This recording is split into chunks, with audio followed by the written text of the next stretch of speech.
10월 10일 수요일입니다. 하나님의 크신 사랑과 은혜가 여러분들과 함께 하실 것입니다. 우리 함께 기도드립니다. 좋으신 아버지 하나님, 귀하고 복된 날을 우리들에게 선물로 허락하시며 한 날의 삶을 시작하며 주의 말씀 앞에 무릎 꿇으며 아버지 하나님의 이름을 높여 찬양드리며 시작할 수 있는 은혜 주시니 고맙습니다. 늘 주님과 동행하는 믿음의 삶을 살게 하시며 우리를 온전케 하시며 새롭게 하시는 주님의 손에서 늘 다듬어져 가는 하나님의 백성들 우리 모두의 삶이 되게 도와 주시옵소서. 그래 어제보다는 오늘보다는 내일이 더 주님 보시기에 아름다운 믿음의 모습을 갖추어가는 주의 자녀들 되게 도와 주시옵소서. 들려주시는 말씀에 귀 기울여 들으며 오늘도 믿음으로 결단하는 복된 날 되게 하여 주시기를 원하며 예수님 이름으로 감사드리며 기도드립니다. 아멘. 우리도 함께 찬송가 170장 찬송으로 찬양 드리시겠습니다.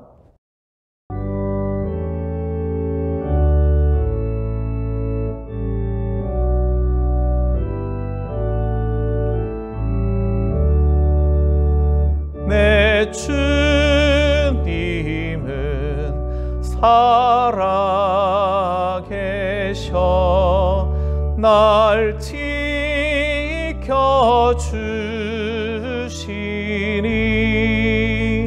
그 큰 사랑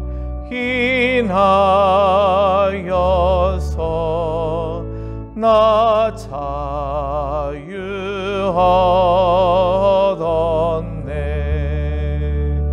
나의 구원 되신 주님, 내 소망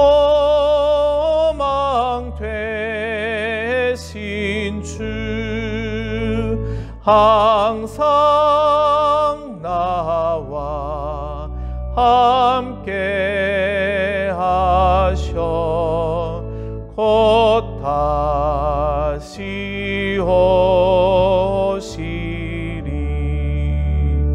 나를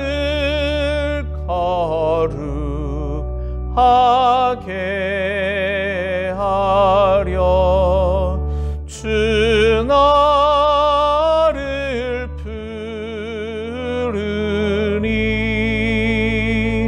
주의 은혜 내게 넘쳐 주 뜻을 이루리.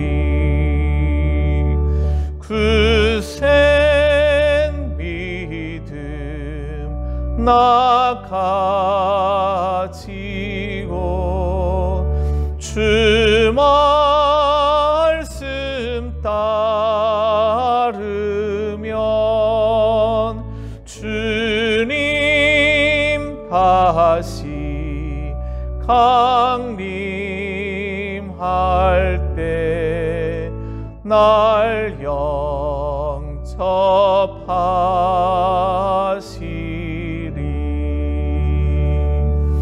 아멘.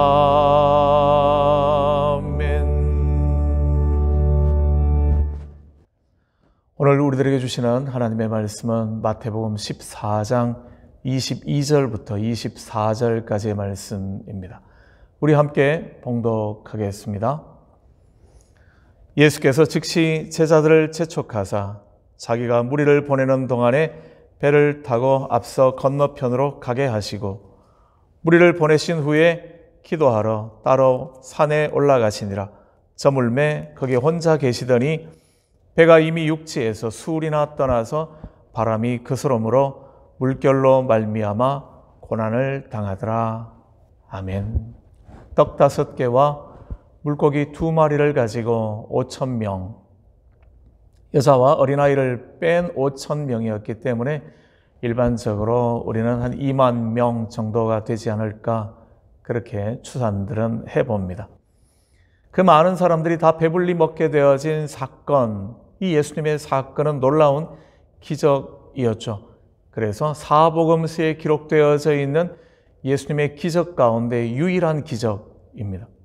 다른 기적들은 때로는 공관복음에, 때로는 어느 한 책에만 기록되어져 있지만 이 오병이어의 기적만큼은 사복음서에 공이 다 기록되어져 있는 그만큼 중요한, 그리고 그만큼 많은 사람들에게 굉장한 충격적인 그러한 사건으로 각인되어져 있는 그러한 일이라 말할 수 있을 겁니다.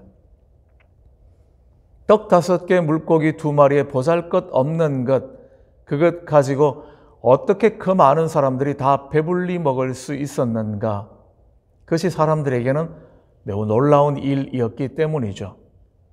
그런데 더 놀라운 일은 주님께서 바로 그 일을 행하시고 난 다음에 보여주신 모습, 그렇습니다.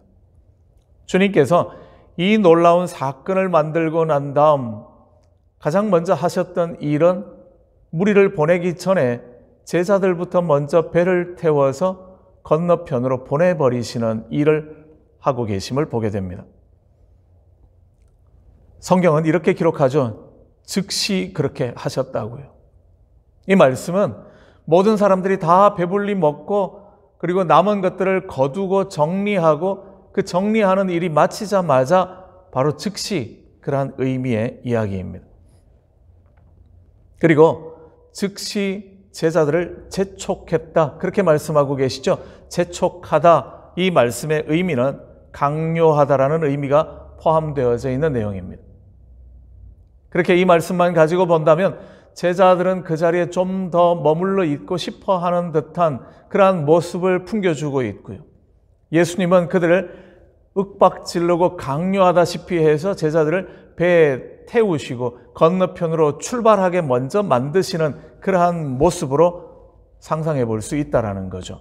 그렇게 제자들을 먼저 배 태워 보내시고 난 다음 주님께서는 이제 무리들을 보내기 시작합니다. 그리고 무리들을 다 내보내시고 난 다음, 다 각자 자기 집으로 돌아가게 하고 난 다음 예수님께서 하셨던 일은 산에 올라가셔서 기도하셨다. 오늘 본문은 그렇게 기록을 해주고 있습니다. 아마 기도하는 시간이 짧게 10분, 20분 이렇게 기도했던 것은 아닌 것 같습니다.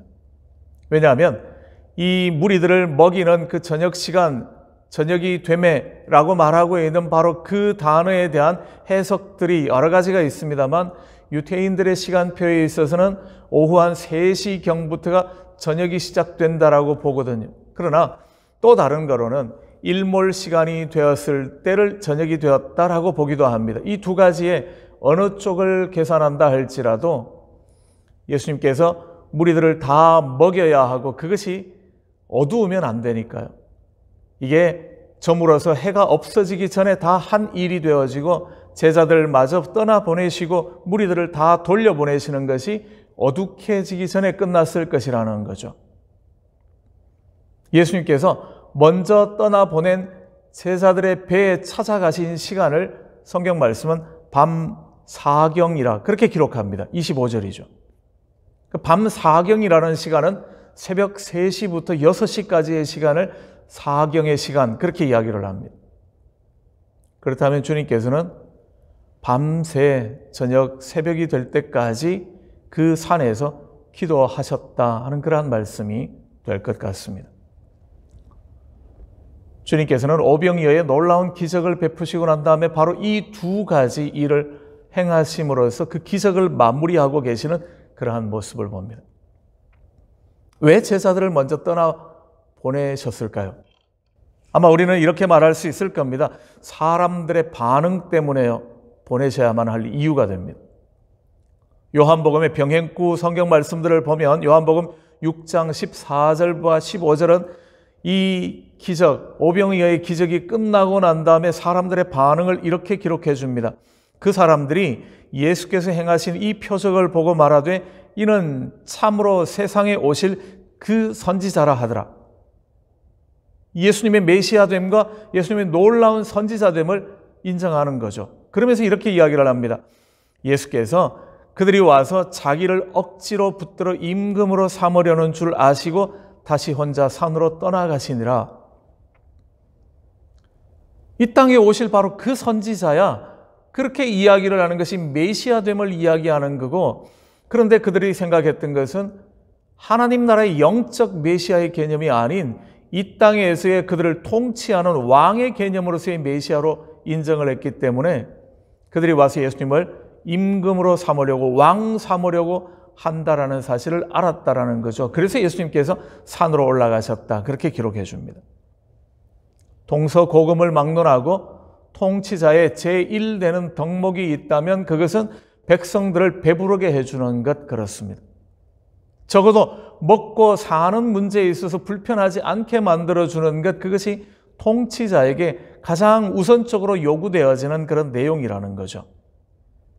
아무리 많은 업적을 남겼다고 할지라도 백성들을 배불리 먹여주지 못했다면, 편안하게 살 수 있게 해주지 못했다면 그는 실패한 왕이 될 수밖에 없는 겁니다. 그런 의미에서 헤롯과 비교가 되어진다면 예수님께서는 떡 5개와 물고기 2마리를 가지고 2만 명을 먹이시는데 헤롯은 그러지를 못하게 되어지고 예수님을 왕 삼으려고 할 때에 세상이 혼란스러워질 수밖에 없는, 그리고 헤롯이 긴장할 수밖에 없게 되어지는 것, 당연한 일일 겁니다. 아마 그렇기 때문에 그 자리에 충격, 그 자리에 놀라움들이 더 확산되지 않게 빨리 제자들을 보내버리시는, 그리고 무리들을 흩으시는 이유가 되는 거죠. 또 하나의 이유가 있다면 제자들 때문이기도 합니다. 예수님의 제자들 12명 가운데 11명은 갈릴리 지방의 사람들이죠. 그리고 특히 그 가운데에서 절반 정도는 갈릴리 바다에서 어부 생활을 하던 사람들이었습니다. 그리고 베드로와 안드레, 빌립 정도의 최소한 3명의 제자는 벳세다 사람이었다라는 거죠. 지금 이 기적이 일어난 장소가 바로 벳세다 들녘이라고 되어져 있기 때문에 아마 그 자리에 모여온 사람들 가운데 많은 사람들은 이 베드로와 안드레, 빌립 같은 경우에 있어서는 적어도 아는 사람들도 꽤 많이 있었을 겁니다. 그렇다면 어떻겠습니까? 궁금하여 묻지 않겠습니까? 너희 스승이 정말로 이렇게 기적을 행했느냐? 정말 대단하다. 또 제자 입장에서는 이분이 바로 나의 스승이고 이분이 바로 놀라운 능력을 가지고 계시고 내가 바로 그분의 사랑받는 제자라는 사실을 알려주고 싶지 않았겠습니까? 주님께서는 바로 그러한 이유들 때문에 제자들을 먼저 떠나보내는 거죠. 무리와 섞이지 않고 무리와 이야기하며 그 분위기에 휩쓸리지 않도록 제자들을 먼저 떠나보내시는, 떼내시는 그러한 작업을 하고 계시는 것을 봅니다. 왜냐하면 그런 자리에서의 칭찬과 그런 자리에서의 영광과 그런 자리에 그런 분위기들은 제자들에게 오히려 독이 될 수밖에 없는 거죠. 그게 맞들리게 되면 그것은 곧 죽음으로 가는 길이기 때문에 그렇습니다. 주님께서 부르시는 제자의 길, 증인의 길은 머리 둘 곳도 없는 그러한 삶인 거죠. 내일이 보장되지 아니하는 고난의 길, 또 헌신의 길, 그래야지만 하는 겁니다.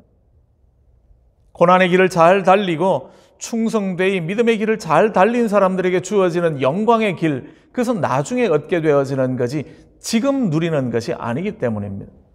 그런데 고난도 받기 전에 먼저 영광부터 받게 되어진다면 그 자리는 빨리 떠나야지만 하는 자리, 그렇습니다. 어떤 등산가의 말로 기억합니다. 정상은 머무르는 곳이 아니다, 그렇게 말했습니다. 정상에 올라가는 이유는 그곳에 살기 위해서가 아니라 빨리 올라가서 정복했다고 사진 한 장 찍고 빨리 내려와야 하는 곳이라는 거죠. 그 정상에는 오래 머물면 머물수록 위험하다 하는 그런 의미의 이야기였습니다. 그렇죠. 누구에게라도 해당되는 이야기입니다. 최정상의 자리, 무엇인가를 이룬 자리, 사람들에게 칭찬받을 수 있는 자리, 자랑할 것 있는 바로 그 자리, 그 자리는 빨리 내려와야 하는 자리인 거죠. 그 자리에 머무르는 시간이 길어지면 길어질수록 그는 위태하게 됩니다. 위험하다라는 거죠. 여기 있는 것이 좋습니다. 그런 자리 없다라는 거죠. 이 땅에서는요.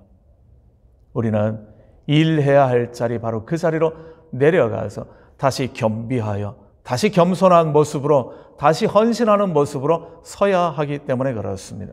그렇게 주님께서는 그 자리에 오래 머물지 못하도록 하시는 거죠.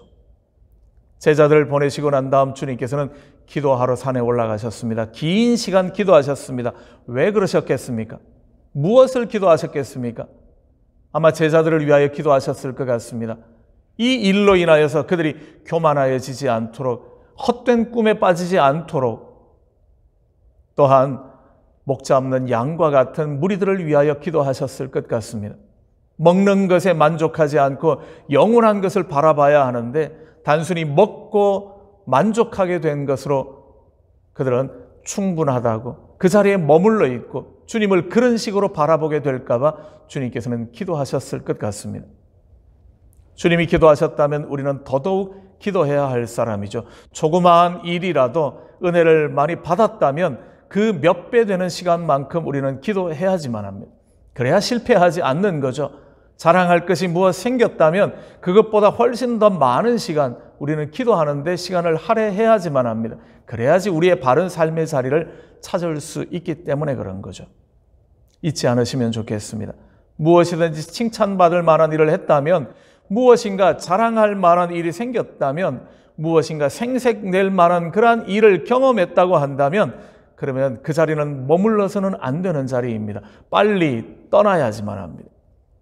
빨리 섬김의 자리를 회복해야 하며 겸손한 자리, 헌신의 자리로 빨리 돌아가야 한다는 거죠. 잊지 않으시기를 바랍니다. 그것이 우리가 사는 법이기 때문에 그렇습니다. 그리고 바로 기도의 자리로 나아가야지만 합니다. 하나님 앞에 설 때만이 우리는 우리가 어떤 존재인가 하는 것을 바르게 깨달을 수 있기 때문이며 마땅히 해야 할 일이 무엇인가를 우리는 알 수 있기 때문에 그렇습니다. 하나님께서 베풀어 주시는 은혜의 자리, 그 자리에서 자랑하며 교만하며 또 어리석은 미련함의 자리로 빠지지 않도록, 그리고 우리는 기도의 자리로 나아가야지만 합니다. 하나님 앞에 설 때만이 우리의 우리됨을 알게 되어지며 우리가 마땅히 해야 할 일이 무엇인가를 알 수 있기 때문에 그렇죠. 그것을 잊어버리지 않을 수 있기 때문에 그렇습니다. 하나님께서 우리들에게 풍성하신 은혜 베풀어 주시면 베풀어 주실수록 감사함과 기쁨의 자리에는 서십시오. 그러나 그것이 교만의 자리가 되지 않도록 늘 겸비하시고 그 자리를 누리고 싶은 마음이 든다면 빨리 그 자리를 떠나야 함을 기억해 주시며 기도함으로 승리하시는 하나님의 사람들 다 되시기를 간절히 주님의 이름으로 축원합니다. 함께 기도드리겠습니다. 말씀 기억하시면서 함께 기도하시면 좋겠고요. 또 우리 필순 어머님 위해서 기도해 주시고 그 외에도 많은 환우들을 위해서 기도해 주시면 고맙겠습니다. 자라나는 다음 세대들을 위하여 몸된 교회를 위한 기도 잊지 않으시기를 바랍니다. 우리 함께 기도드립니다.